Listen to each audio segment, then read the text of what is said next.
इनसे बहुत होशियार रहना। ये नहीं टाट बोरा पहले तो क्या सत्संगी हो जाएगा, सभी टोपी लगा ले क्या सत्संगी हो जाएगा, गुरु से नाम दाम सुन ले तो क्या सत्संगी हो जाएगा।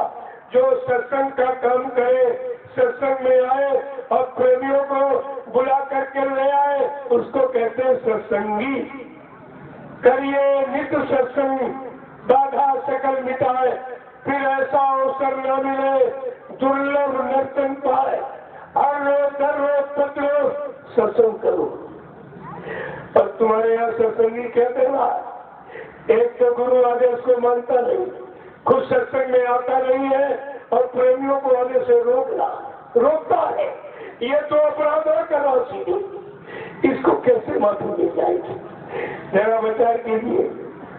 कहीं पर अगर भगवान की कथा होती तो जितने भक्त सब पहुंच जाते, किसी को विरोध नहीं होता। अरे कहीं भगवान की कथा, चाहे राम को मानता हो, कृष्ण को मानता हो, हनुमान को मानता हो, शंकर को मानता, देवी देवता हो, किसी को मानता हो, उसके अंदर कोई भेदभाव नहीं और कथा सुनने पहुंच जाता। और ये सत्संग सत्संगियों के लिए कितने सत्संगी आए? क्या गाजीपुर में कितनी बड़ी संगत है, कितने सत्संगी दिखाई दे रहे हैं आपको? देखिए, सत्य का संगी, गुरु का संगी, गुरु के बच्चों का संगी, परमात्मा का सत्संगी कोई दिखाई दे रहा? तो स्वास्थ्य लोभी लाठी, ये जो कमीशन एजेंटी करते, ये जो रुपया पैसा खाते देते हैं, इनकी बुद्धि खराब हो गई है। क्यों? सत्संगी की कमाई के 9 अंगुल दास और भजन करे तो उभरे और नहीं तो फाड़े होते, इतना ये खराब पैसा होता। और ये गुरु नाम का, गुरु के नाम की कमाई को खा सकता, गुरु के नाम का पैसा हजम कर सकते हो? तुम्हारे बस की बात है? देखिए कैसे बुद्धि खराब हो गई। कहा ये काल के जीव है, इनसे बहुत होशियार रहना। जो दयाल का काम करे, दयाल का काम सत्संग, दयाल का काम सेवा, दयाल का काम भजन, ये 3 बातें सत्संग सेवा भजन में जो लगा है वो दयाल का जीव है। अरे सत्संग तो किसी प्रेमी के मुख से हो, सत्संग तो गुरु का है, किसी व्यक्ति का नहीं है। अगर गुरु भक्त हो और गुरु को मानते हो तो आपको गुरु के वचन आपको सुनने चाहिए, और किसी प्रेमी के मुख से। मैं तो किसी को नहीं मना करता हूँ, जब सुनने जाओगे तभी आपकी समझ में आएगा ये अपने लिए चिल्ला रहा कि मेरे लिए चिल्ला रहा, अपने स्वार्थ लोग लालच के लिए चिल्ला रहा कि मेरे परमात्मा बनने के लिए कह रहा, ये तभी आपकी समझ में आएगा। तो आपको तो सुनने जाना चाहिए। तो क्या इसमें माफी मिल जाएगी? कितना बड़ा राष्ट्रीय कार्यक्रम बसंत पंचमी का, ये राष्ट्रीय पर्व है, सारे हिंदुस्तान में मनाया जाता है। और आज उसमें सत्संगी सत्संग का विरोध करे, सत्संगी सत्संग की निंदा करे और सत्संगी सत्संगी की बुराई करे। क्या वो कभी सत्संगी कहलाएगा? अरे सत्य का संगी सत्संगी, झूठ का संगी सत्संगी नहीं होता। आपको ये सब जानकारी रखनी चाहिए, इसलिए किसी भैंस में आके धोखे में मत आ जाना। भैंस तो बहुत बनाए घूम रहे हैं और काल के लिए तो और भैंस बनाएंगे। बाबा जी ने सरस्वती में कहा था बच्चा आगे घोर कलयुग आ रहा, तमाम स्वार्थी लोग ही राजी निकल पड़ेंगे, मानी अभिमानी सम्मानी, कोई अपने नाम के आगे शब्द लिखने लगेगा, कोई सदगुरु, कोई भगवान, कोई सरकार, कोई महाराज लिखने लगेगा। लेकिन धोखे में मत आ जाना, ये डिग्रियां नहीं है। किसी संत ने अपने को संत महात्मा कहा ही नहीं करते। बाबा जी बराबर कह रहे, बच्चा मैं तो तुम्हारा सेवक हूँ, मैं सेवक हूँ, सेवा करना खूब जानता हूँ, और जीवात्मा मैं धोबी हूँ, लेकिन जात का इस कपड़े का नहीं, जीवात्मा पर चले कर्म कर्जा गंदगी को उतारने वाला मैं धोबी हूँ। ये सब आपको ध्यान में रखना चाहिए, लेकिन तुम्हारी समझ में अभी तक कुछ नहीं आया। और अगर आ गया होता, आज अपने सम्राट गुरु से आप अलग नहीं होते। अरे जो गुरु को पकड़ लेता कभी नहीं छोड़ता। तो बाबा जी ने तो आपको नहीं छोड़ा। बाबा जी ने तो संकल्प में कहा है जिसको एक बार देख लेता हूँ कभी भूलता नहीं हूँ, जिसको एक बार पकड़ लेता हूँ कभी छोड़ता नहीं हूँ। जब तक उसकी जीवात्मा को उसके घर में पहुंचा दूंगा मैं चैन से बैठने वाला नहीं हूँ। यह सब आपको सुनाया गया। चार सत्संगों में आप किराने की बात है, गुरु के वचनों को संभाल के नहीं रखा, इसीलिए आप शंका संदेह भूल लोग चले गए। सिंह मदहन सतगुरु कहन केला फड़े एक बार तिरिया तेल हमीर हक चढ़े दूजी बार। ये दोबारा के लिए नहीं, एक ही बात। जिसको पकड़ लेते हैं, अन्य संतों ने तो ये कहा कि सतगुरु 7 जन्म तक पीछा करता है, लेकिन सम्राट मालिक ने क्या कहा, अगर मेरी बात मान लो, हम पर विश्वास कर लो, हमारे बच्चों पर विश्वास कर लो, मैंने नाम की नौका लगा दी भवसागर से पार करने के लिए और तुम्हारी जीवात्मा को तुम्हारे घर पहुंचाने के लिए। अगर तुम विश्वास के साथ बैठ जाओ तो एक ही जन्म में पहुंचा दूंगा। ये देखिए सम्राट मालिक की अनोखी आवाज, और आप कुछ नहीं समझ पाए, कुछ तो समझ नहीं पाए, कुछ एक काल के जीवन ने आपको समझने नहीं दिया। यह सब आपको ध्यान में रखना चाहिए था।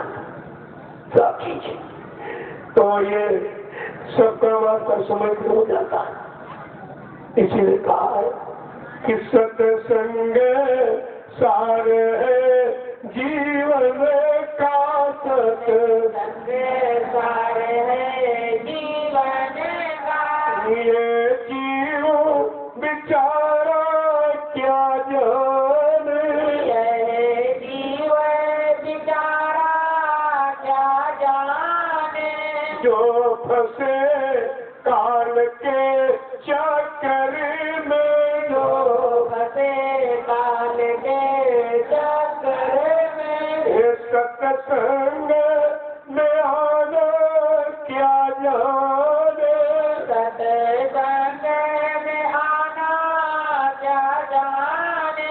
एक याद और आपको दिला दूं, जब प्रेमी काफिले में चलते थे साइकिल वाले, जिस मकान पर झंडा लगा देखा बड़े खुश होते थे कि हमारे गुरु भाई का घर मिल गया।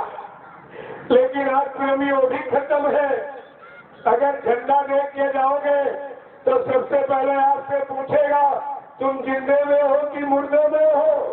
अगर आपने कह दिया जिंदा तो फौरन भगा देगा तुमको, दरवाजे रुकने नहीं देगा। देखो कैसी विडंबना है, कैसे विचार लोगों के हो गए। अरे अगर किसी का बाप बेटा खो जाता है, आप कितनी मनोती करते हो, कितने मंदिर मध्य गिरजा गुरुद्वारों पर माथा पटकते हो, तमाम भविष्यवक्ताओं से पूछते हो ये बता दो मेरा बाप जिंदा है कि नहीं, आएगा कि नहीं आएगा। फिर आप ये कह दो तुम ये बता दो जिन चाहे कभी ना आए, ये कह दो जिंदा है, हमें खुशी हो जाएगी। प्रेमियों जिंदा कितनी खुशी है। और यहाँ सत्संगी गुरु को जिंदा सुनना नहीं पसंद करा, यानी गुरु इतना खराब कि जिंदा सुनना नहीं पसंद करे। अरे जिंदा कहना बुरा है कि मुर्दा कहना बुरा है? तुम्हें तो खुशी होनी चाहिए, चलो मेरे गुरु को जिंदे की बात कर रहा, अगर जिंदे है तो जरूर आएंगे, दर्शन करूंगा, मेरी आत्मा का भी कल्याण हो जाएगा, मेरे गुनाहों की माफी मिल जाएगी। आपको तो खुशी होनी चाहिए, लेकिन कुछ नहीं, बड़ी परेशानी है। इस कार्यक्रम को बंद कराने में कितना बल पुरुष लगा दिया गया। क्या समय पर इन लोगों को माफी मिलेगी? मेरा नहीं, गुरु का, गुरु के वचनों का विराम दे रहे कराने जा रहे हो, गुरु का अपमान कर रहे हो, गुरु के वचनों का अपमान कर रहे हो, लिहाजा इस सजा को कौन माफ कर देगा? ये विचार कीजिए। सत्संग कोई मेरा थोड़ी है, मैं तो गुरु के वचनों की आवाज लगा रहा हूँ और आपको भी आवाज का साथ देना चाहिए अगर गुरु भक्त हो। लेकिन कुछ है प्रेमियों, काल और दयाल अपना अपना काम करता है। काल के जीव अपना काम करते, दयाल जी अपना करते। बाबा जी ने पहले कहा था तमाम काल के जीवों ने मेरे यहाँ बैठ के नाम दान सुन लिया है, ले नहीं लिया, सुन लिया है। उनकी करनी हमेशा काल की होगी, दयाल की कोई करनी नहीं होगी। और उससे बहुत सावधान रहना। जो नहीं माने हुक्म हमारा, उनके मन को काल संभाला। जो मेरे हुक्म आदेश को न मानेगा, न हम पर विश्वास करेगा, अपना आदेश चलाएगा, अपने स्वास्थ्य लोभ लालच की पूर्ति के लिए, कहा था बच्चा वो काल के जीव है, इनसे बहुत होशियार रहना। आपको सच्चे सेवक शिष्य की पहचान भी बताएगी कि सच्चा गुरु भक्त कौन है। कितने दृष्टांत, कितने प्रमाण उदाहरण आपको दिए। एक बार एक गुरु भक्त के अंदर इच्छा उठी कि नदी के उस पार क्या होगा। तैर नहीं पाता तो उसने नाव का सहारा लिया। जब नाव पर बैठ गया, थोड़ी दूर नाव चली, उसको तूफान दिखाई दिया। अब तैर नहीं पाता तो घबरा गया। घबरा करके अपने गुरु को याद करने लगा। गुरु ने सोचा आज तो कभी मुझको याद किया नहीं है, आज ये मुसीबत में हमें याद करा, जरा इसकी परीक्षा लेके देखूं। तो जब वो अंदर अंदर याद किया गुरु को, तो गुरु ने झट से एक नदी से हाथ दिखाया कि पकड़ ले मेरा हाथ, मैं तुझको बचा लूंगा। कहा तुम कौन हो? कहते हम है भगवान खुदा। अरे कहा मैंने तो भगवान देखा नहीं, मैंने आंखों से अपने गुरु को देखा है। अगर ये गुरु मेरा सामने आ जाए तो विश्वास करूंगा, और किसी के बहकाने भरमाने लोभ लालच में आने वाला नहीं हूँ। प्रभु और थोड़ी दूर नाव पहुंची, तूफान और नजदीक आ रहा। अब ठहर नहीं पाता, बहुत घबराया। फिर अंदर में गुरु को याद कर रहा। गुरु ने देखा, जरा देखे, परीक्षा लेके कि ऐसी स्थिति में ये मेरा ही हाथ पकड़े रहेगा, हमको गुरु मानता रहेगा, मेरी शरण में बना रहेगा, या और किसी दूसरे की शरण में चला जाए, किसी दूसरे को गुरु मानेगा। तो दरिया नदी से दूसरा हाथ दिखाया कि पकड़ ले मेरा हाथ, मैं तुमको बचा दूंगा। कह रहा वो तुम कौन हो जो बचाने की बात है? कहते हमें खुदा के खुदा, भगवान के भगवान। कहा तुम खुदा खुदा की बात करते हो। मैंने इन आंखों से केवल गुरु को देखा, किसी को नहीं देखा। अगर गुरु मेरा सामने आ जाए तो मैं विश्वास करूंगा। मैं किसी के बहकाने भरमाने आने वाला नहीं हूँ। प्रेमियों, नाव भी धार में पहुंच गई। तूफान ने एकदम झपट्टा मारा, नाव में डगवाने लगी, नाव में पानी भरने लगा। अब वो तैर नहीं पाता था, इतना घबरा गया। जो आवाज अंदर में गुरु के लिए निकाल रहा था वो बाहर में निकल पड़ी, बचाओ गुरु, बचाओ गुरु, बचाओ गुरु। तो दरिया से एक तीसरा गुरु ने सोचा जरा परीक्षा लेके देखे, ऐसी अहम समस्या में ये मुझको ही गुरु मानेगा, मेरा ही हाथ पकड़ेगा, मेरी शरण में बना रहेगा, या और किसी को गुरु मान लेगा, दूसरी शरण में चला जाएगा। तो गुरु ने तीसरा हाथ दिखाया और कहा पकड़ ले मेरा हाथ, मैं तुझको बचा लूंगा। कहा तुम कौन हो? कहते हो मैं दादा गुरु। कहा मैं इनको भी नहीं देखा।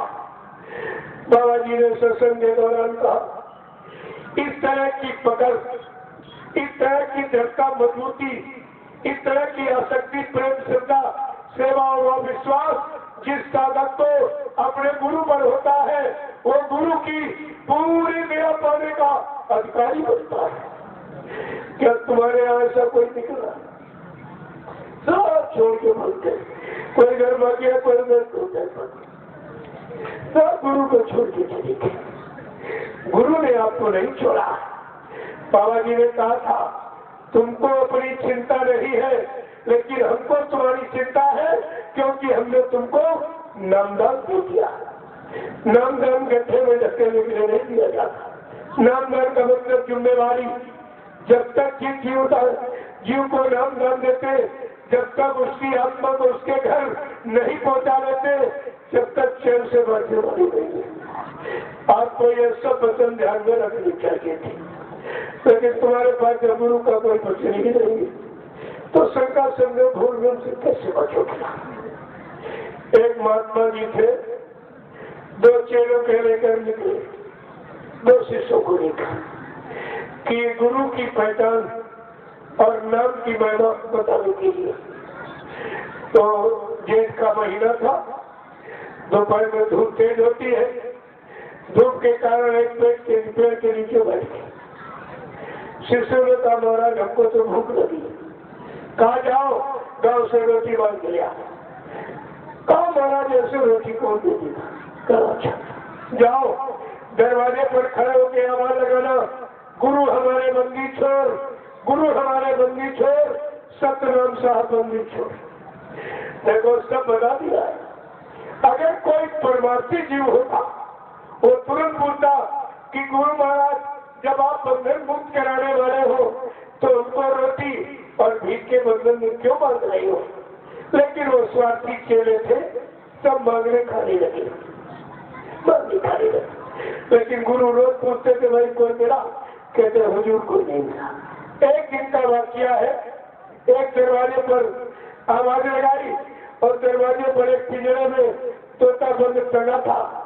जब आवाज लगाई गुरु हमारे बंदी छोड़, गुरु हमारे बंदी छोड़, सतनाम साहब बंदी छोड़, तो तोते ने अरे बुलाया भाई इधर आओ। कहा गुरु तुम्हारे बंदी छोड़? कहा गुरु ने प्रचार कराया। कहा तो अपने गुरु से मेरा संदेशा कह देना कि लोगों ने हमको जबरदस्ती बेगुनाह यानी पिंजरे में बंद कर दिया है, मेरा बंधन कैसे कटेगा? देखो फिर भी नहीं वो समझ पाए लोभी लालची चेले कि अरे गुरु, अभी तोते ने गुरु को देखा भी नहीं है, गुरु की बात सुनी भी नहीं, केवल मेरे द्वारा गुरु के वचनों को सुनकर इसको गुरु का इतना बड़ा विश्वास हो रहा, कहता मेरा संदेशा गुरु से कह देना मेरा बंधन कैसे टूटे। जब शाम को पहुंचे तो गुरु ने पूछा अरे भाई कोई मिला? कहते सरकार इंसान तो कुछ नहीं मिला, एक तोता पिंजरे में बंद था, उसने जरूर पूछा कि क्या गुरु तुम्हारे बंदी छोड़ है? तो हमको लोगों ने जबरदस्ती इस पिंजरे में बंद कर दिया है, हमारा बंधन कैसे कटेगा? सुनकर तुरंत गुरु ने इसकी बता दी और जमीन पर धड़क से लेट गए और ऐसे हाथ पर फैला दिए। लेकिन वो स्वार्थी चेले इशारा नहीं समझ पाए। वो कह रहे हमारे गुरु जी बेकार हो गए, बीमार हो गए, दस मूर्छा खा गई। एक चेला आंखों में पानी का छींटा मारने लगा, एक पंखा करने लगा। आधा घंटे के बाद गुरु ने आंख खोली, फिर भी नहीं पूछा कि गुरु महाराज आपने तोते के लिए कोई युक्ति बताई या कोई समाधान बताया या आपके कोई बीमारी दस मूर्छा आ गई? कुछ नहीं। फिर मांगने खाने लगे। जब दोबारा राउंड उसी दरवाजे का फिर पड़ा, फिर आवाज लगाई गुरु हमारे बंदी छोड़, तो तेरे गारे भाई डराओ, मेरा संदेशा अपने गुरु से कहा कि नहीं कहा? अरे कमरे चंडाल कहेगा तेरा संदेशा कहा हमारे गुरु बेकार हो गए। कल क्या हो गया? चलो जब तेरा संदेशा कहा, एक तो गुरु जी जमीन पर धर्म से लेट गए, हाथ पर फैला दिए, तोता कह रहा बस गुरु ने जुक्ति बता दी, हमको यही करना चाहिए। तो तेरे पीठ नीचे की पैर ऊपर कर लिए, मरने की स्थिति बना दी।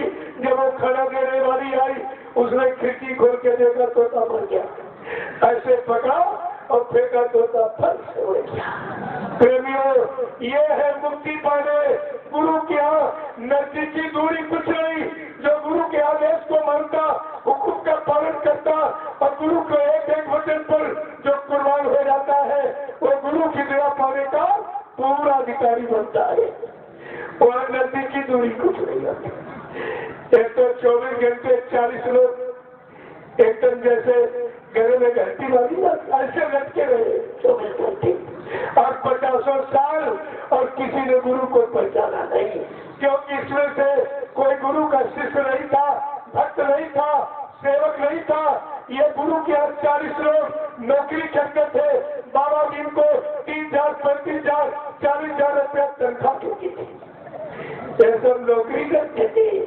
प्रेमियों, कोई गुरु भक्त होता अपने गुरु पर कुर्बान हो जाता, लेकिन गुरु को कुर्बान की बात नहीं करता।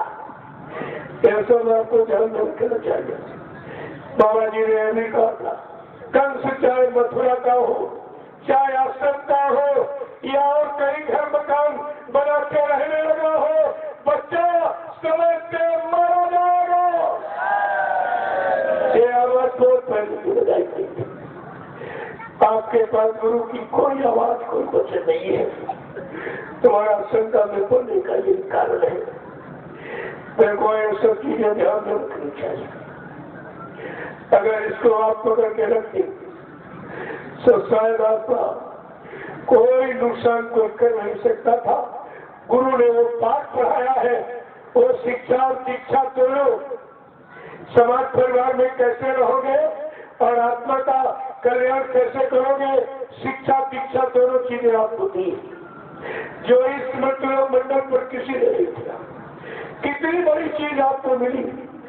आपने ऐसे सम्राट मालिक को बुलाया है, कितना बड़ा आपने अपना नुकसान। इसलिए हमारी आपसे प्रार्थना है, अभी आप लोग इधर उधर से ध्यान हटा दीजिए। कहीं से कुछ होने वाला नहीं है, न कहीं से कुछ मिलने वाला है, न कोई तुम्हारा काम करने वाला। चुपचाप आप लोग सुमरन ध्यान भजन में लग जाइए। मैं वादा कर रहा हूँ आपसे, 1.5 घंटे सुबह 1.5 घंटे शाम को आत्मा के घाट पर बैठकर जैसा गुरु ने सिखाया और समझाया पढ़ाया आपको मन बुद्धि चित्त को रोककर अगर आप सुमरन ध्यान भजन करने लगो तो 10 महीने के बाद तुम सब लोग चिल्ला पड़ोगे कि बाबा जी जीवित हैं। मैं हवा में बातें करने नहीं आया, लेकिन ये हकीकत गुरु की। अब सुमरन ध्यान भजन से आप होगी, क्योंकि आपने गुरु को बदनाम किया, उनके वचनों को कलंकित किया है, उनको झूठ बोलने वाला, वादा खिलाफी करने वाला, दगेबाजी करने वाला आपने सिद्ध किया है। जब से आपने प्रचार किया, बाबा जी शरीर छोड़ के चले गए, ये भारत की जनता कितनी गालियां गुरु को दे रही है। कह रही कि इतने छोटे गुरु थे, अरे यानी मतलब न